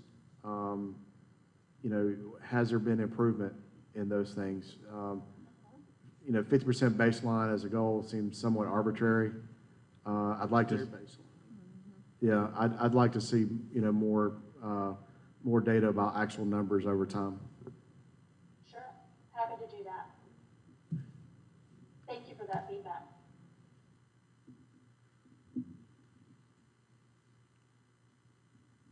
So from the benefit of everyone, back in November, Human Services Board asked for a meeting with Cardinal to understand where some challenges were or are, and met with Karen, and actually her predecessor is who we met with, and it's now we have Karen, and they are supposed to be providing us monthly updates to tell us of the progress they are making in various segments of their service.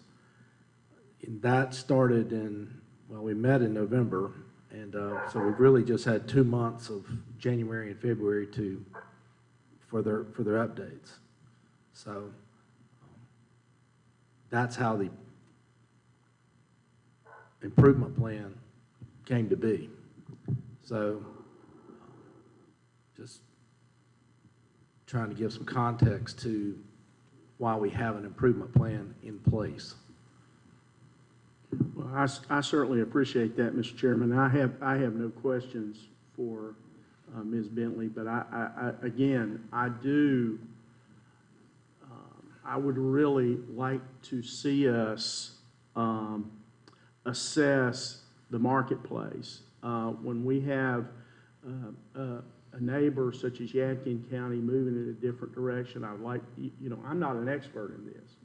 I certainly am willing to listen, but I would like to hear from Suzanne, but I would also like to hear from our peers why they're making this move. I know in general, this has been an issue underlying. Mr. Chairman, you've been very much involved in this for several years. No question. And so I appreciate the move. I appreciate them making moves to improve, but I really think we have to address the needs of everyone in our county. And if there's something better out there, and I know that's a very general statement, I think we need to address it, and we need to analyze it and see where we go from here. If If this is what's best for Davie County, Cardinal Innovations, so be it. But if it's not, we need to check that this healthcare community. I know several counties have gone to partners and look and see what they can offer Davie County. That's just kind of my thought on it. I really thank you, Ms. Bentley, for being here tonight with us. I would like to see us somehow seek some input from the families that are actually receiving this care, because those are the people that matter.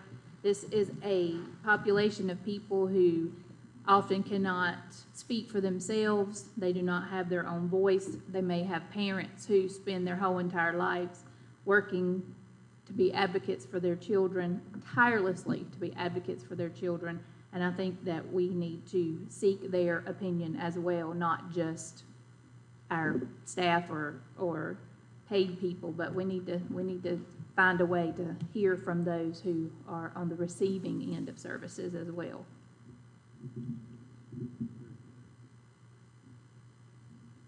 Okay. Any other comments or questions for Ms. Bentley?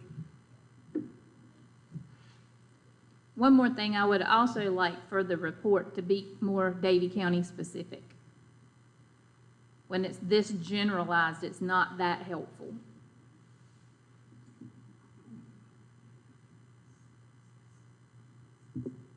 Anybody else? Okay. Thank you, Ms. Bentley. Have a good evening. Thank you very much. Appreciate the time. Okay. So next we have a presentation on another challenge, which is Medicaid transformation, which is supposed to occur July 1 of 2021. So, Mr. Bone. So, yes, sir. So just a little bit of background information. In 2015, the General Assembly enacted legislation directing the North Carolina Department of Health and Human Services to transition to Medicaid and NC Health's choice from the fee-for-service to managed care. Under managed care, the state contracts with insurance companies, which are paid a predetermined set rate per enrolled person to provide all services. The department was on track to go live February 1st of 2020. However, new funding and program authority were required from the General Assembly to meet this timeline, and Medicaid managed care was suspended until in November of 2019. Medicaid managed care transformation effects have restarted. Standard plans are scheduled to go live July 1st of 2021. Until that time, North Carolina Medicaid will continue to operate under the current fee-for-service model administered by the department. So to update commissioners about the Medicaid transformation, that again will go live July 1st, Health and Human Services Director Suzanne Wright has arranged for presentations during tonight's meeting from Terry Bradsher with Cancer Collaborative and Lauren Leppard, excuse me, with CCPN and CCNC.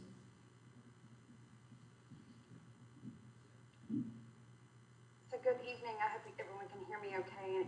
I am Lauren Leppard. I work with Community Care in North Carolina and also with Community Care Physician Network, which Davie County Health Department is a member of, which is a clinically integrated network. And one of the biggest focuses we've had really over the last 3 years, but we're really in crunch time now, is Medicaid managed care.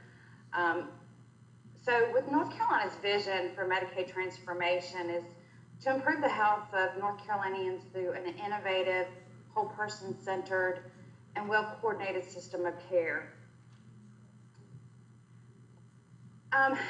So it's already been mentioned a little bit of the background around Medicaid reform. This came from a bill 2015. Whoops, sorry. Push the wrong button. So back in February of 2019, the Department of Health and Human Services awarded 5 prepaid health plan contracts. So for our statewide prepaid health plans, and these are the insurance companies, AmeriHealth, Blue Cross Blue Shield, United Healthcare, and WellCare. And also with that, we have one provider-led entity, Carolina Complete Health as well. And so the way that will work is right now our Medicaid all goes through payment directly. They will bill to North Carolina, the Department of Health and Human Services through a system called NC-TRACS. With the prepaid health plans, the state will then contract with each one of those PHPs to provide the care for the individuals that will be assigned to that particular prepaid health plan. So now the provider offices, any of the primary care providers, any of the health systems, any of the specialists providing care for the Medicare, these Medicaid patients will then bill that prepaid health plan instead of billing the state directly.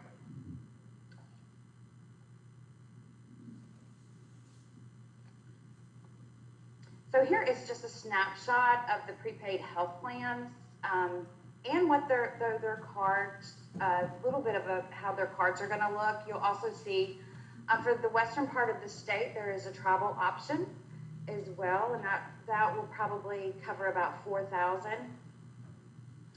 And then we have the WellCare, United, Healthy Blue, AmeriHealth, and Carolina Complete Health. That members will be able to choose which health plan they would like to be a part of and their primary care provider. So a lot of people ask, will services be different in managed care? All plans are required to cover the basic Medicare services that beneficiaries currently receive.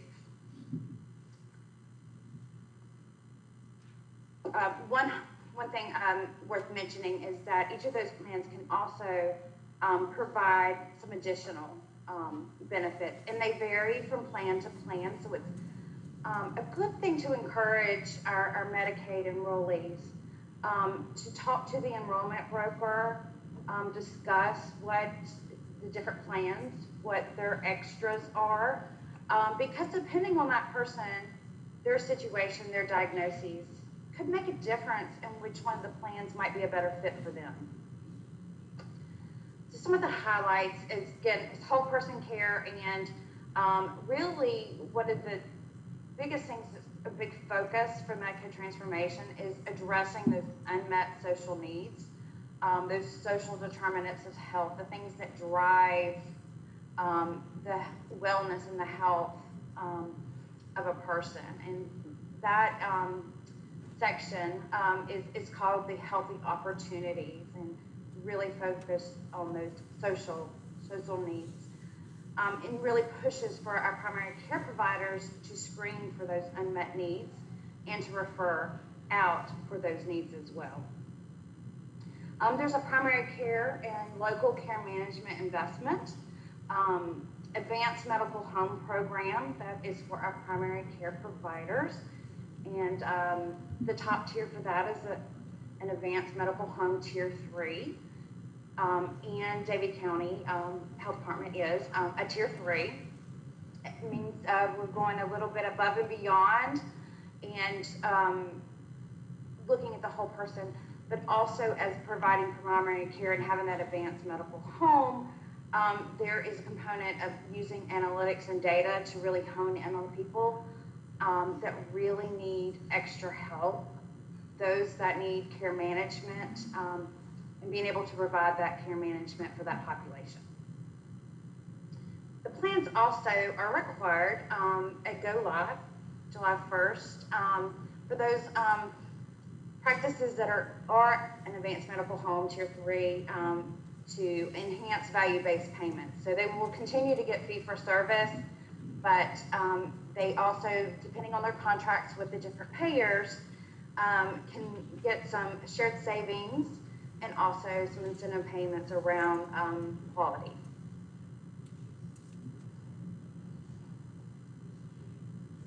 So this is just a map of the milestones and the dates were discussed earlier, but you can see we're right here, March 1st. The enrollment broker has started, today was supposed to start sending out the mailing packets to our Medicare enrollees. And the open enrollment starts the 15th of this month. And that will go until May 14th. And then at that time, for those that did not enroll, there will be auto enrollment. Then July 1st is the launch. So moving to Medicaid managed care is 1.6 million of the current 2.5 million Medicaid beneficiaries will transition to North Carolina Medicaid managed care. There are those that will be transitioning. They'll be in what is called the standard plan populations. And those are many of the populations that we're already familiar with, the age, blind, and disabled, age of families, pregnant women, and North Carolina Health Choice. Those will all be required for the standard plan. And those are the ones that will be in Medicaid managed care. There also will be a small subset of beneficiaries that will stay fee-for-service, and these will be called Medicaid Direct. And it's because these provide services that meet very specific needs or they have limited benefits. And also, coming a year behind us, the following year will be plans that provide services more intentionally for the behavioral health and the IDT. Those will be the tailored plans. Just a list of those that will be in the permanently excluded populations. These are the ones that will not go into the prepaid health plan. As talked earlier, the federally recognized tribes, we have a plan for them on the eastern side of the state. And then those that are in the Cap C, Cap GA waiver programs, family planning, those will stay in Medicaid Direct and stay fee-for-service. So some of the key messages, just to take away, is services will be administered and reimbursed by the health plans. The practices will bill the prepaid health plans and get paid by the prepaid health plans. They must reimburse providers at 100% of the Medicaid fee schedule.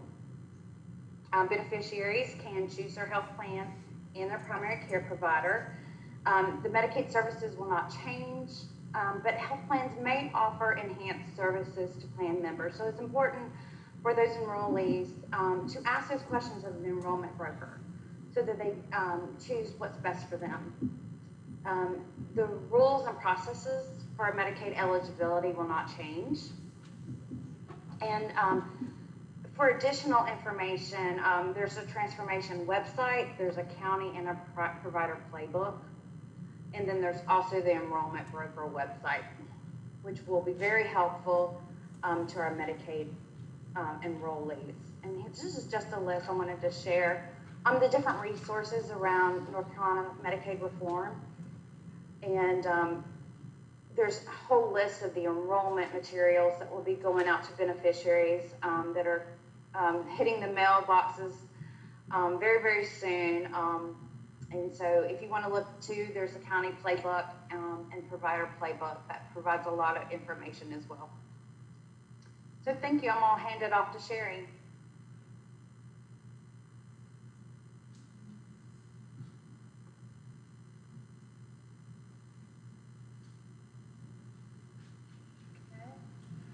I am going to attempt to share my screen here.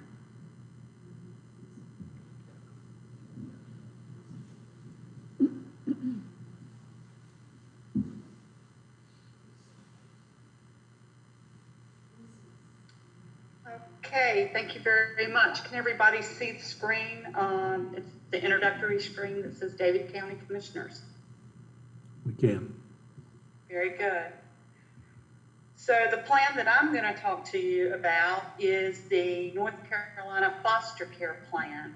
So as Lauren shared with you, there are 4 different plans being executed across the state: the standard plan, the tailored plan, the tribal option plan, and a plan that is yet to be fully developed, the foster care plan.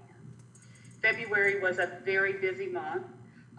The plan for foster care was released, and public comments were also due in the month of February. So this is a very timely presentation for the foster care plan. The intent with the foster care plan that was released was to have the plan serve as a roadmap, if you will, for all the details that will come in an RFP that will be released for a single state entity to manage the care and coordination, whole person care, for children in our state who have experienced foster care. This population is about 31,000.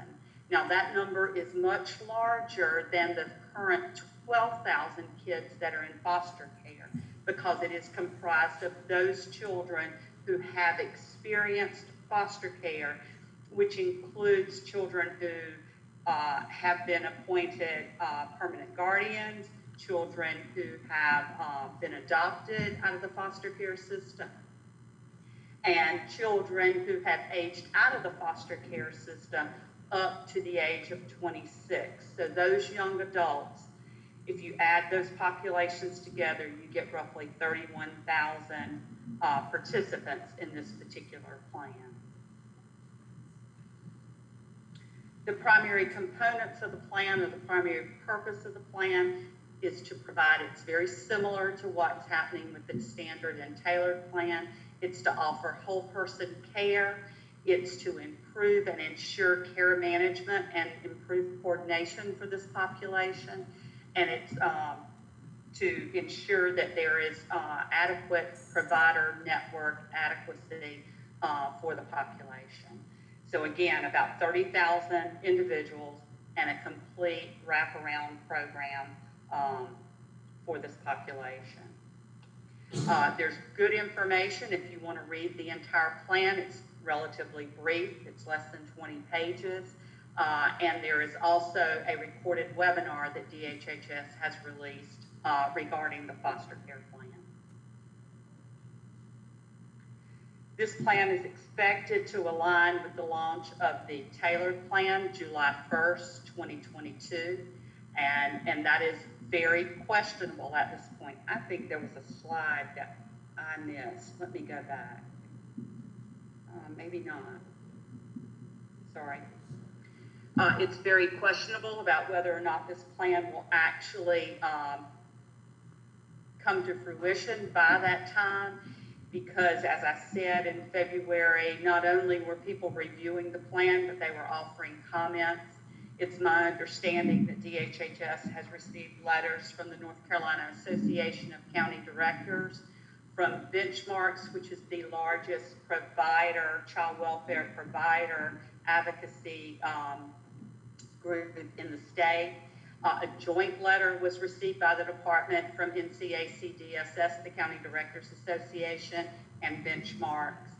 And NC Child has also submitted a letter of concern about the plan, as has the Eastern Band of the Cherokee.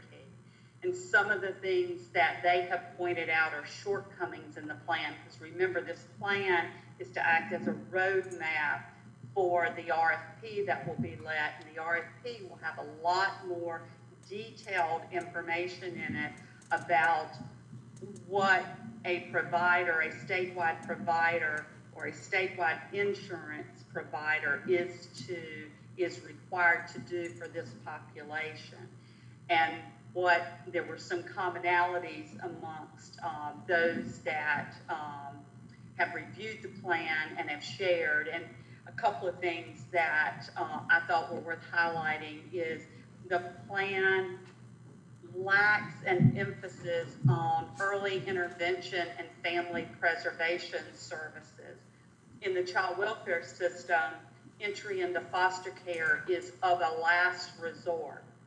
And many times, the individuals that are being looked at, the children, young people who are being looked at as candidates for foster care, could really use some upfront services early in the process so that we can make that first placement the right placement, and so that services can be provided to the family in a way that helps to preserve the family and perhaps prevents the entry into foster care. And this plan did not seem to adequately address those concepts and those services in a way that was satisfactory for many of the stakeholder groups reviewing the plan. The plan also seemed to lack a family approach. It was not described in the plan. When children are removed from the home, the primary basis for that removal is inadequacies by the caregivers, and whether that's substance use or whether that's child neglect or abuse, there was no addressing those removal factors, and so that family approach that many stakeholders wanted to see wasn't there. The plan also fails to align the family first goal, and those are really important because those are standards that child welfare are held accountable for. Other outcomes that child welfare is held accountable for are included in the county MOU and the Child and Family Services review process, and there seemed to be some lacking there that highlighted in many of the letters that were submitted to the department about the foster care plan. And there is concern, as there is concern today, about whether there is a provider network, whether the adequacy of the provider network will be there. And there wasn't a lot of detail in the foster care plan about how that provider network will be enhanced so that this plan can achieve better outcomes than maybe what we've seen or experienced for children who have experienced foster care. So there is strong rumors across the state right now as to whether or not there'll be a delay to the foster care plan, whether all these issues can be addressed and that plan to be rolled out as it is intended based on the current timeline. This is a really important plan because a lot of stakeholders are looking to this plan to enhance services and enhance outcomes for children in foster care. We all know that we have experienced situations and times when children have seen delays in services and or there's been an inadequacy of services for children in foster care. And you're hearing a lot about that across the state right now. And that is the update on the foster care plan. And questions, Suzanne, I'll turn it back over to you for how you want to manage that.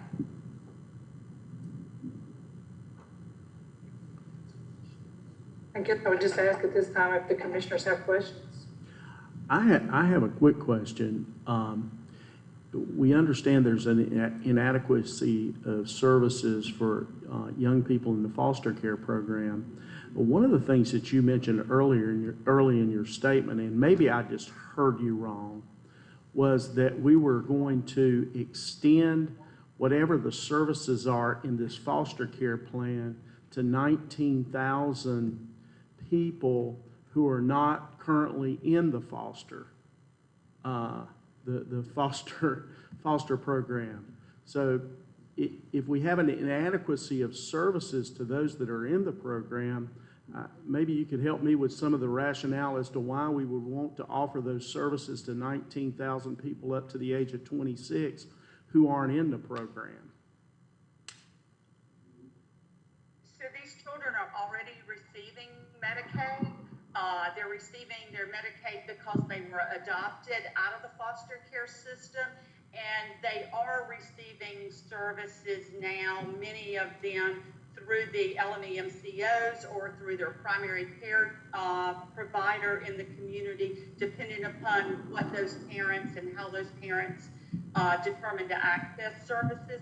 I think it's a population that we're just not hearing quite as much about, how they're receiving services, whether those services are adequate or not, because it's individualized cases by the parents. But those children are currently being served one way or the other, just not through the foster care system that we tend to think of, that is narrowly defined by those children that are currently in the custody of a county Department of Social Services. So they're already receiving Medicaid.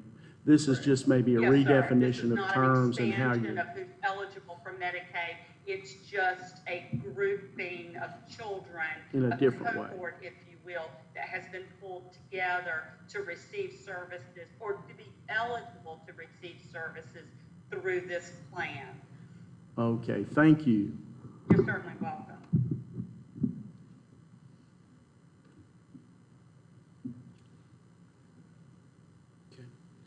Anybody else have any questions for Suzanne or Ms. Bradshaw or Ms. Leopard?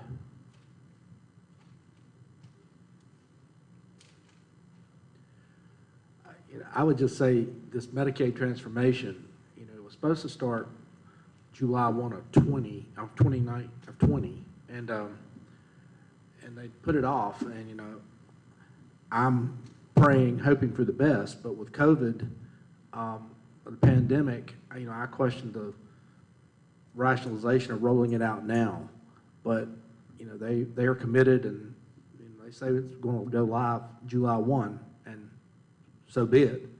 But the population that the people in Medicaid transformation will cover, we're going to have to do a really good job of getting them information and let them understand what's getting ready to happen, and we're working on that, but I'm concerned, I will say that, but I'm having good thought that it will work, but it's going to be a challenge. I would make a quick comment on that if that's okay. I think there's reason for concern. The workload for county departments of social services right now, the extension of open enrollment for is 3 months, I think. So that's 3 months of additional work. And regardless of what systems we put in place, ever how good they might be, many of these individuals rely on the Department of Social Services for good information when there's a change to their benefit. It's the first agency that they will likely call to try to maneuver through changes and those kinds of things. So I anticipate, and I know Suzanne does, all of us do, that there'll be a pretty significant workload for eligibility workers and child welfare workers as they try to figure out, the best course of case management for children under the new plan once it goes live. So that's a very valid concern, and I just want to acknowledge that. Okay. Any other comments or questions? Okay, thank you for the presentation. Thank you. Thank you. So next we move to the consent agenda, and trust everyone's had a chance to look at that. Does anyone have any questions or comments about that?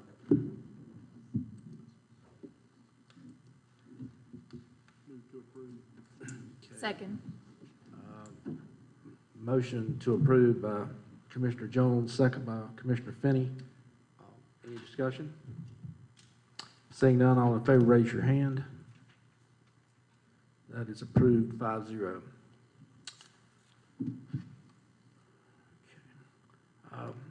This time we'll move to the county manager's report. Mr. Bone. Thank you, Mr. Chairman. First of all, I just want to say thank you to our entire team that continues to make the Davie County Vaccination Clinic so successful. It's just been amazing and very thrilling to see the continued success. As of March 1st, Davie County had 3,571 total lab-confirmed COVID cases, 109 active cases. And I want to stress this point, that's less than half of what we had this time last month. So it's great to see that decline. 3 current hospitalizations and 48 deaths. As of February 26, we had 23,127 COVID tests completed in Davie County, which includes multiple tests for some individuals. Davie County HHS continues to provide vaccinations to educators and child care providers. Other groups the state considers frontline essential workers will start becoming eligible for vaccinations under Priority 3 on March 10th. Frontline essential workers include manufacturing workers, grocery store clerks, college and university instructors and support staff, farmers, restaurant workers, mail carriers, court workers, elected officials, homeless shelter staff, public health workers, social workers, firefighters, EMS personnel, police officers, public transit workers, and several others. OptumServe continues to manage a drive-through COVID-19 testing site beside Davie County Emergency Services in Moxville. With cases and other key metrics trending downward in North Carolina, Governor Roy Cooper announced on February 24th the state will ease gathering and occupancy restrictions and end its 10 p.m. statewide curfew starting February 26th. The easing of restrictions helps bars, nightclubs, conference spaces, indoor amusement parks, movie theaters, and sports and entertainment venues. They may also operate with the same capacity. Larger sports venues able to seat over 5,000 people can host up to 15% of their fans, provided they adhere to additional safety restrictions. On February 15th, as you're aware, Davie County held a ribbon cutting ceremony for the Government Center, which will serve the Sheriff's Office and Health and Human Services. We were very proud of that event. It was a tremendous opportunity, and we're very excited about that new facility. The social services, they moved today. The health department will move to the Government Center later this month. Davie County recently received notification of a grant and loan award for the new water treatment plant, which is a cooperative effort with the town of Moxville and the town of Coolmey. The announcement includes an $18 million loan, $2 million in principal forgiveness, and a grant in the amount of $1,123,807. We certainly want to thank our legislators, our partners, and staff. It's great news for our community, and the county will issue a press release on this item in the near future, anticipated later this week. Tonight you passed a proclamation in your consent agenda establishing this month as Social Work Month. Just want to thank our social workers for the great work that they do. And lastly, just want to congratulate Chief Deputy Christopher Shusky on his retirement. So thank you very much. One question. David, did you give a stat of how many doses that we have administered total? I did not give that stat. I don't have up-to-date information, but I'll share that with you later this week. Thank you. Okay, any other questions for Mr. Bone? Okay. Thank you, David. Next item is old business. Any old business to come before the board this evening?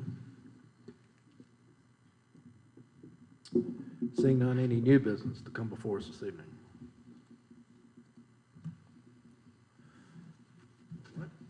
We'll move to commissioners' comments. We'll start with Mr. Poindexter.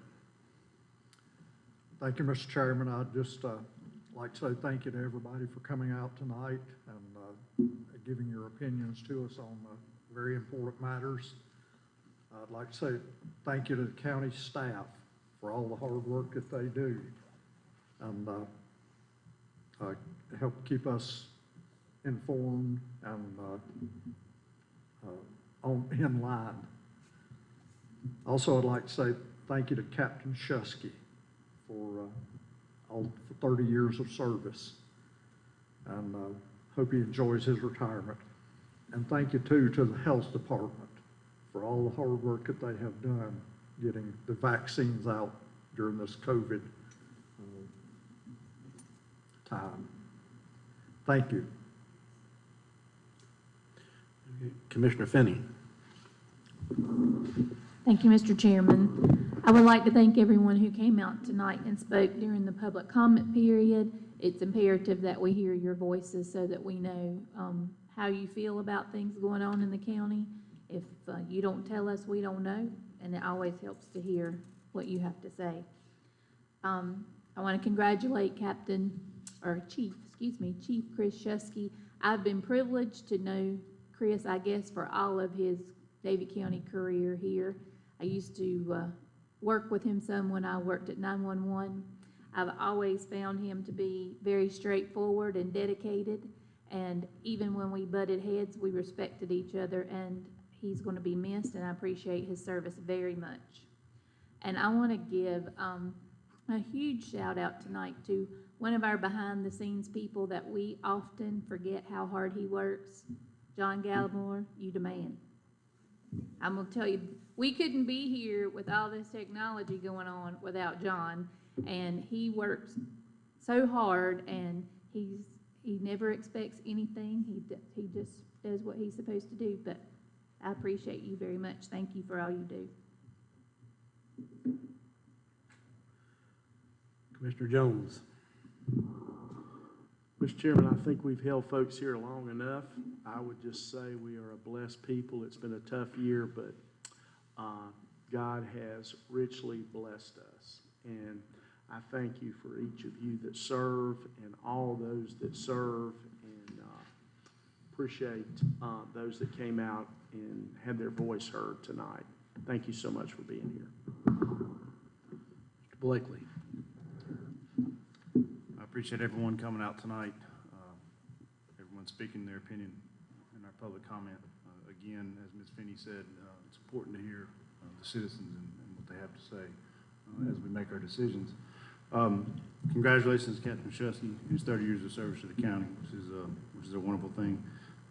Thanks to all the county staff for what they do each and every day to make our county a special place. And pray for sunshine. Thank you.